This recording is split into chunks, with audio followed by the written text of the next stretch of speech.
اس میں ذرا سا بھی کوئی کمی اور بیشی کوئی نہیں کر سکتا، وہ کرے گا تو وہ ایمان کے دائرے سے خارج ہو جائے گا۔ شریعت بدل سکتے میں اور آپ؟ کچھ عبادتوں میں کوئی کمی بیشی کر سکتے میں اور آپ؟ ایمانیات میں کوئی چیز کی کمی بیشی کر سکتے میں اور آپ؟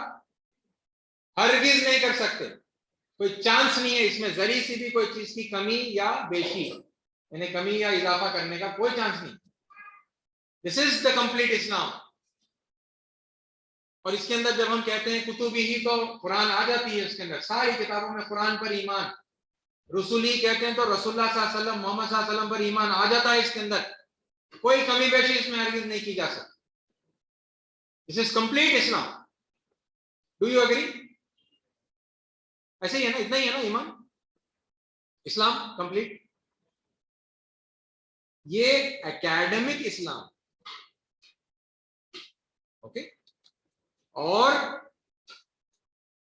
جب کوئی ایمان لاتا ہے تو ان پرنسپل، اصولی طور پر تو اسے سب چیزوں پر ایمان لانا ہے، لازم ہے، اس میں کوئی چانس، کوئی وہ نہیں ہے چھوٹ۔ لیکن اب اس کو آپ وہ کانسیپٹ سے جوڑیے جو ابھی ہم نے دیکھا، اور یہ سوال کا جواب دیجیے، کیا میں اور آپ ابھی بھی اسلام کے بارے میں سیکھنے کا جو پروسیس ہے وہ جاری ہے یا ختم ہو گیا؟ ایسا کیسا بھائی؟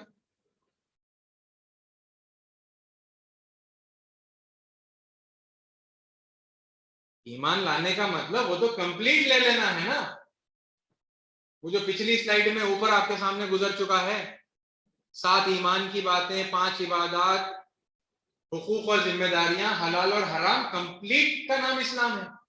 آپ کی جرنی ابھی بھی جاری ہے، آپ کی اور میری، حالانکہ میں 41 سال کا ہو گیا، ابھی بھی جرنی جاری ہے۔ یہ کیا بات ہوگی؟ ابھی بھی سیکھنا باقی ہے، اور سیکھوں گا تو پھر میں امپلیمنٹ کروں گا، عمل میں لاؤں گا۔ ایسا کیسا؟ وہ کمپلیٹ اسلام تو آ جانا چاہیے تھا نا۔ میرے اور آپ میں کوئی ایسا موجود ہے جو کامل ہے، جو دین کی ہر بات جانتا ہے اور ہر بات پر عمل کرتا ہے بھائی؟ جواب سنائی نہیں دیا۔ کامل ہے؟ ہوں گے آئندہ، مطلب اگلے 3-4 دن میں کمپلیٹ کر لینے والے، یعنی تو 3-4 ہفتوں میں، یا 3-4 مہینوں میں، یا 3-4 سال میں ہے بھائی کوئی کامل ہونے والا آئندہ عنقریب؟ تو پھر کیا کرنے والے ہیں؟ مرتے دم تک سیکھنے کا اور عمل میں لانے کا پروسیس خود جاری ہے آلریڈی ہمارا۔ ہاں، یعنی کتنی مطلب تعجب کی بات ہے کہ پیدائشی مسلمانوں کا جو پروسیس جاری ہے، ایک نو مسلم سے ایکسپیکٹ کرتے کہ ڈے 1 سے پوری شریعت، ہر چیز اسلام کی اس کے اوپر انڈیل دی جائے گی تو وہ پورا فالو کرے۔ How in natural, how in scientific, کتنی غیر فکری بات ہے۔ یہ سمجھیے کہ وہ حالانکہ کمپلیٹ ہے، لیکن وہ کیا ہے؟ وہ اکیڈمک اسلام ہے۔ کوئی پوچھے گا آپ پورا ہی بتائیں گے، آپ کو بتانا پڑے گا، میں بھی بتاؤں گا، کوئی عالم دین سے پوچھا جائے گا وہ بھی کمپلیٹ بتائے گا۔ لیکن اب اس سے اور آگے جب ہم بڑھتے ہیں تو پھر کیا ہوتا ہے؟ Presentation of Islam. اوکے، اب دیکھیے پریزنٹیشن آف اسلام کے اندر تدریج، اس میں سمجھنے کے لیے یہ باتیں ہیں، یہ اگر میں شروع کروں گا تو پھر مطلب بڑی تفصیل ہوگی، تو میں اس کو ابھی نہیں شروع کروں گا۔ یہ ممکن ہے کہ مطلب یہ آئندہ کی کلاس میں تو چلے گا ہی انشاءاللہ، اللہ زندہ رکھے گا تو اور موقع دے گا تو، اور اس سے اور آگے بھی ایک آدھ کلاس پہ بڑھ سکتی ہے، اوکے، کیونکہ یہ بہت انتہائی سینسیٹیو اور امپورٹنٹ یہ کانسیپٹ ہے، اوکے۔ تو لہٰذا مطلب یہاں پر ہم اس بات کو روک لیتے ہیں۔ اللہ تعالیٰ سے دعا ہے کہ اللہ تعالیٰ ہمیں حق بات کو بالکل واضح طور پر سمجھنے کی اور پھر اس پر عمل کرنے کی اور پھر دوسروں تک پہنچانے کی توفیق عطا فرمائے. آمین. وآخر دعوانا الحمدللہ رب العالمین.